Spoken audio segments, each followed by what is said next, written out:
Hello everyone, स्वागत है आप लोगों का। उम्मीद है कि आप लोग बहुत अच्छे होंगे। जब हम लोग 12th पास करते हैं, कॉलेज में आते हैं, तो कॉलेज में आने के बाद ढेर सारे सपने हमारे मन में चलते हैं। जो लोग प्रोफेशनल कोर्सेज में चले जाते हैं वो अपने उन सपनों को पूरा करने के प्रयास करते हैं। उन सपनों के बाद भी कुछ एक कसक रह जाती है। उस कसक को पूरा करने के लिए सिविल सर्विसेज की तरफ आते हैं। जब हम लोग सिविल सर्विसेज की बात करते हैं तो सिविल सर्विसेज में दो ही ऑप्शन हमारे पास रहते हैं। एक है यूपीएससी, जिसको आप लोग कॉमनली जानते हैं आईएएस के नाम से। एक है state civil services examination. State civil services exam, आप इसको स्टेट पीएससी के नाम से जानते हैं। और यहाँ पर जो लोगों को बहुत अट्रैक्ट करते हैं वो डिप्टी कलेक्टर और डीएसपी है। अब समस्या ये है कि एक बिगिनर के तौर पर, जैसे आप एमपीपीएससी की तैयारी करना चाहते हैं, तो एमपीपीएससी तैयारी करने के पहले कई सारे सवाल मेरे मन में चलते हैं। जैसे मान लीजिए कि मैं एक वर्किंग प्रोफेशनल हूँ, मैं कहीं काम कर रहा हूँ, जॉब कर रहा हूँ, लेकिन मेरे मन में ढेर सारे सवाल हैं क्योंकि मुझे एमपीपीएससी की तैयारी करनी है। अब उन ढेर सारे सवालों के जवाब तलाशने के लिए दो ही तरीके हैं, या तो यूट्यूब पे जाके सर्च करूं या फिर मैं किसी टीचर से कांटेक्ट करूं। तो आजकल जिस तरीके से जीवन हो गया है, टीचरों की लाइफ काफ़ी व्यस्त हो गई है, तो संभव नहीं हो पाता उतना टाइम दे पाना। यूट्यूब पर भी एक प्रॉपर इंफॉर्मेटिव वीडियो या प्रॉपर गाइडेंस वीडियो हमको नहीं मिल पाती है। इसीलिए इन सभी समस्याओं के समाधान को लेकर आ रहा है स्टडी आईक्यू एमपीपीएससी। हम ये पूरी कंप्लीट सीरीज आपके लिए लेकर आ रहे हैं जिसमें वो सारे सवालों के जवाब मिलेंगे जो आपको जानने होते हैं या जो हर एक बच्चे के मन में चल रहा होता है। इसमें सब कुछ आपको मिलेगा, शुरुआत से लेके आखिर तक। तैयारी कब से करना शुरू करना चाहिए, नोटिफिकेशन कब आता है, एज क्राइटेरिया क्या होता है, ठीक है, इसी के साथ में पेपर कितने होते हैं, कितने चरणों में इसका पेपर होता है, इंटरव्यू को लेके आप कैसे तैयार करें, पीवाईक्यू, टेस्ट सीरीज, कोचिंग, इन सब के जवाब आपको मिलेंगे। आज हम कुछ बेसिक बातों पर आपसे चर्चा करेंगे और बेसिक बातों के अंतर्गत ढेर सारे पॉइंट है, वो सभी पॉइंटों के जवाब मैं आपको दूंगा। आप लोगों का स्वागत है। मेरा नाम है गौरव शर्मा। हम आपसे बहुत ही शानदार तरीके से एमपीपीएससी से संबंधित बहुत सारे मुद्दों को डिस्कस करते हैं। ये बहुत ही शानदार टॉपिक है। चलिए शुरू करते हैं।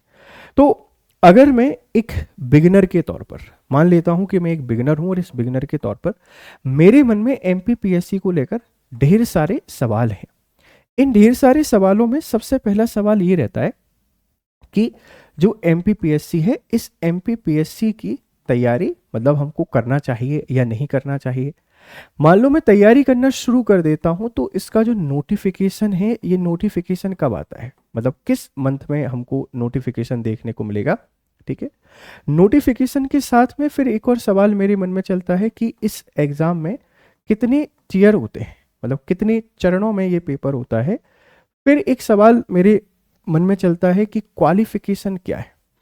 ठीक है, क्वालिफिकेशंस क्या है, इनके लिए क्या योग्यताएं हैं, और साथ में जो एग्ज़ाम है ये एग्ज़ाम कब कब होते हैं, मतलब साल में एक बार पेपर होते हैं, दो बार पेपर होते हैं। ये बातें मेरे माइंड में चलती हैं। और इसी के साथ में ढेर सारे और भी सवाल हैं, अदर जो क्वेश्चन है उन सभी सवालों के जवाब हम आपको यहाँ पर देंगे।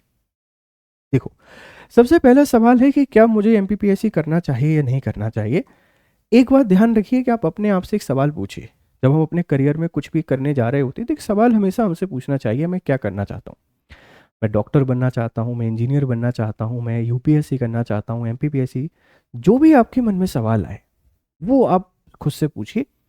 अगर आपको लगता है कि आप सिविल सर्विसेज की तरफ जाना चाहते हैं, यूपीएससी अभी आपका एम नहीं है, तो आप स्टेट पीएससी, एमपीपीएससी के बारे में सोच रहे हैं, आप अपने आप को कन्विंस कीजिए कि हाँ मैं ये करना चाहता हूँ। दादा दादी, नाना नानी, मम्मी पापा, चाचा चाची, दोस्त, भाई बहन, दुनियादारी, इन सब के लिए कभी भी किसी एग्जाम की तैयारी नहीं करना चाहिए। ये सबसे इंपॉर्टेंट पॉइंट है, इस बात को आप लोग ध्यान रखिएगा। आपको लगता है कि मुझे कुछ करना है, मुझे कुछ बनना है, अपना नाम बनाना है, अपने कुछ मकाम मुझे तय करने हैं, मैं घोंसलों में रहने वाला परिंदा नहीं बनना है मुझे, बस थोड़े से पंख मुझे मिल जाएं तो पूरा आसमान नापने का हौसला मुझे रखना है। अगर मन करता है तो डेफिनेटली आप इसकी तैयारी करने के लिए पूरे तरीके से तैयार हैं। आप इसको प्रिपेयर करना शुरू कर दें। आप प्रिपेयर करना शुरू कर दें तो दो सवाल हमारे मन में चलते हैं। एक सवाल चलता है सर कि क्वालिफिकेशन क्या चाहिए। तो जब भी मैं आपसे क्वालिफिकेशन की बात करता हूं बच्चे, क्वालिफिकेशन में दो चीज़ें इंपॉर्टेंट हैं। आप सिटीजन ऑफ इंडिया या किसी स्टेट के हैं ये तो मैंडेटरी, इसमें कोई दिक्कत ही नहीं है। एक चीज़ होता है आपकी एजुकेशन क्वालिफिकेशन, शिक्षा। शिक्षा में ऐसा होता है कि आपका जो यूजी है, मतलब एक डिग्री होनी चाहिए जो +3 और इसके समकालीन जो फॉर्मूले हैं इन पे चलती है। मतलब आपने कॉलेज पास आउट कर लिया हो 3 साल 4 साल 5 साल किसी भी प्रोफेशनल डिग्री के साथ, ध्यान रखिएगा।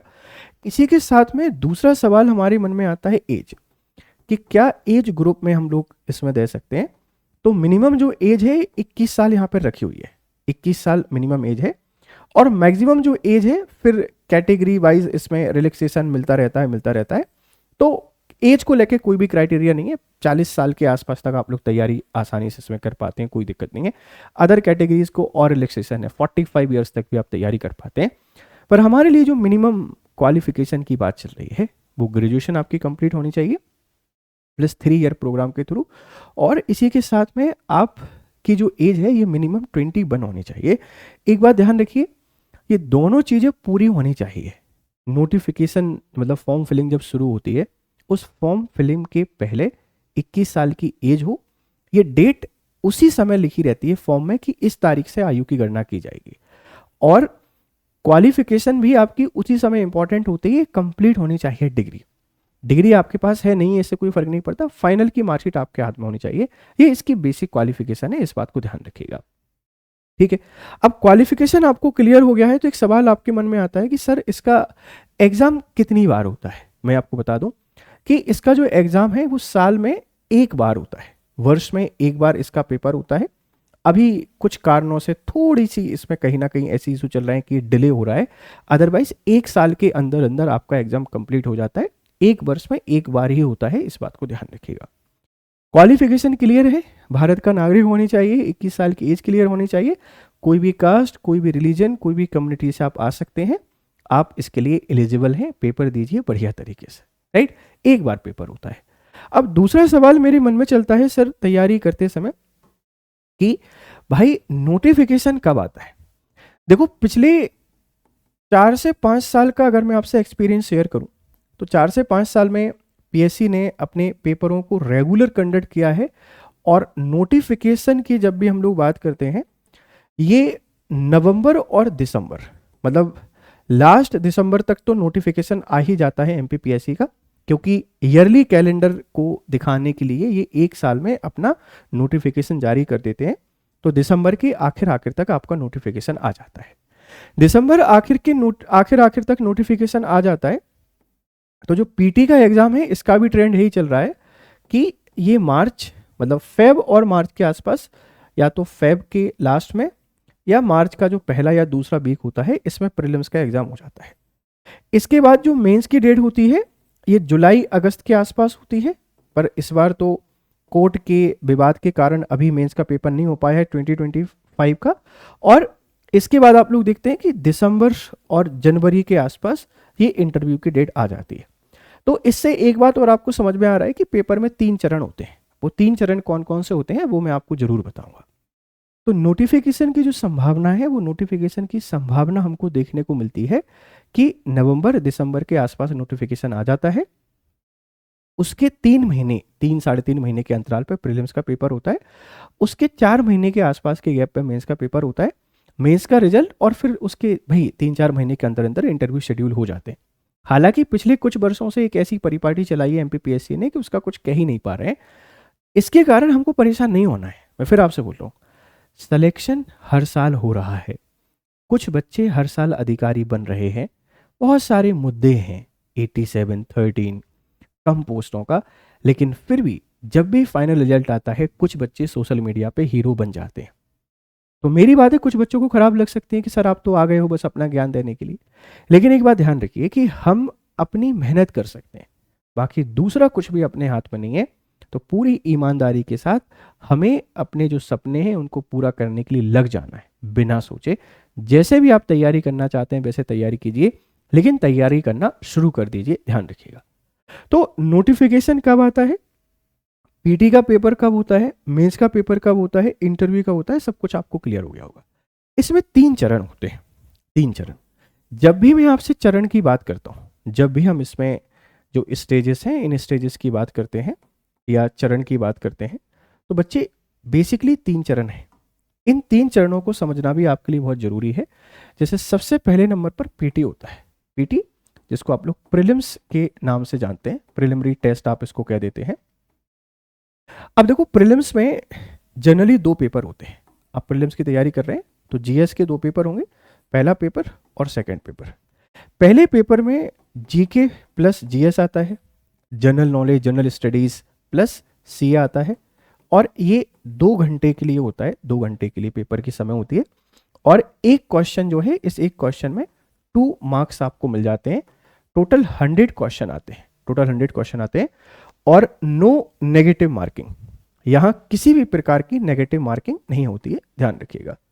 नो नेगेटिव मार्किंग, कोई भी नेगेटिव मार्किंग नहीं है। अब जीएस सेकंड आप इसको सी सेट के नाम से जानते हैं।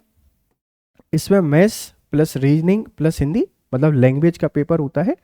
और यहां भी जो एक क्वेश्चन है ये 2 मार्क का होता है, और इसमें भी आपको 100 क्वेश्चन मिलते हैं, 100 क्वेश्चन। और यहां भी नेगेटिव मार्किंग नहीं है, किसी भी तरीके की नकारात्मक मार्किंग आपको देखने को नहीं मिलती है।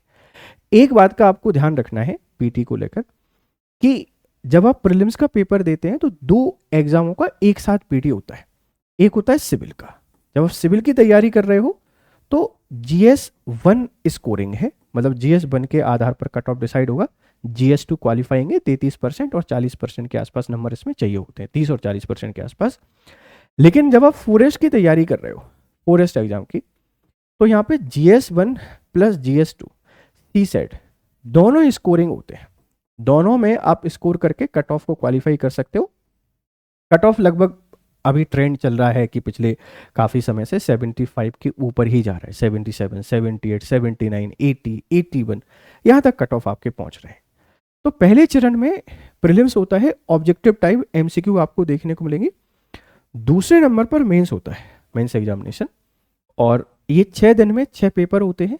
यहाँ आपको 6 पेपर देखने को मिलेंगे, 6 पेपर, और ये रिटर्न होते हैं जिसमें जीएस 1 से लेकर जीएस 6 तक सबके अपने अपने यहाँ पर सब्जेक्ट दिए हुए हैं कि जीएस 1 में हिस्ट्री जियो आएगी, जीएस सेकंड में पॉलिटी और सोशोलॉजी आएगी, जीएस थर्ड में साइंस और इकोनॉमी आएगी, जीएस 4 में एथिक्स और एंटरप्रेन्योरशिप है, जीएस 5 हिंदी है, जीएस 6 ऐसे है। ऐसे 6 पेपर हैं, और ये 6 के 6 पेपर आपको रिटर्न होते हैं, ध्यान रखिएगा। 2 मार्कर, 7 मार्कर और 11 मार्कर के 3 क्वेश्चन हमको यहाँ देखने को मिलते हैं, और वर्ड लिमिट भी यहाँ पर दी हुई है। इसके बाद फिर तीसरी जो स्टेज होती है वो इंटरव्यू होता है। और इंटरव्यू आप सबको पता है कि एक पर्सनालिटी टेस्ट के नाम से होता है। आपसे करंट अफेयर्स और आपके जो सब्जेक्ट आपने लिया है उसके आधार पर सवाल आपसे पूछे जाते हैं। इन तीनों चरणों के बाद एक फाइनल लिस्ट तैयार होती है। अगर आप उस कट ऑफ को क्लियर कर पाते हैं तो फाइनल लिस्ट, इस फाइनल लिस्ट में आपका नाम आ जाता है, और फिर आप एक ऑफिशियल, एक अधिकारी हैं, ये अधिकारी बन के आते हैं और राज्य और जो सोसाइटी है, सोसाइटी को सर्व करते हैं। ये बेसिक सी बातें हैं जो हर एक बच्चे को पता होना चाहिए। ढेर सारी पोस्ट की यहाँ पे वैकेंसीज निकलती हैं, जिसमें डिप्टी कलेक्टर, डीएसपी, नायब तहसीलदार, जो आपने फेमस पोस्ट सुनी होंगी, सीएमओ की हम लोग बात करते हैं, और ऐसे ढेर सारे पोस्ट आपको देखने को मिलती हैं। कौन कौन सी पोस्ट आती है नोटिफिकेशन में क्लियरली मेंशन रहती है, किस ग्रेड की है वो ग्रेड भी वहाँ पे मेंशन रहता है, और साथ में उनका पे स्केल, जो सैलरी है वो सैलरी भी लिखी रहती है। सिर्फ सैलरी नहीं मिलती है, कई सारे और पर्क्स भी आपको मिलते हैं। इसी का जलवा है इस जॉब का, जिसमें बंगला आपको मिलेगा, गाड़ी आपको मिलेगी, कर्मचारी आपको मिलेंगे, और ढेर सारी फैसिलिटी आपको इसके अंतर्गत मिलती हैं, ध्यान रखिएगा। तो एमपीपीएससी की तैयारी करना आप लोग चाहते हैं तो तैयारी करने से पहले ये जो सवाल आपके मन में चल रहे होते हैं, इन सभी सवालों के जवाब शायद आपको यहाँ पर मिल रहे होंगे। अब तैयारी करने का तरीका क्या होना चाहिए, ये भी एक बड़ा परेशान करता है। इस पर हम आपसे अलग से विशेष डिस्कशन यहाँ पे करेंगे, ध्यान रखिएगा। लेकिन आप अगर तैयारी शुरू करना चाहते हैं और आप परेशान हैं कि कैसे हम तैयारी शुरू करें, तो शायद ये जो वीडियो हम आपके लिए बना रहे हैं ये काफ़ी हेल्पफुल हो सकता है, ये आपको हेल्प कर सकता है आपकी प्रिपरेशन में।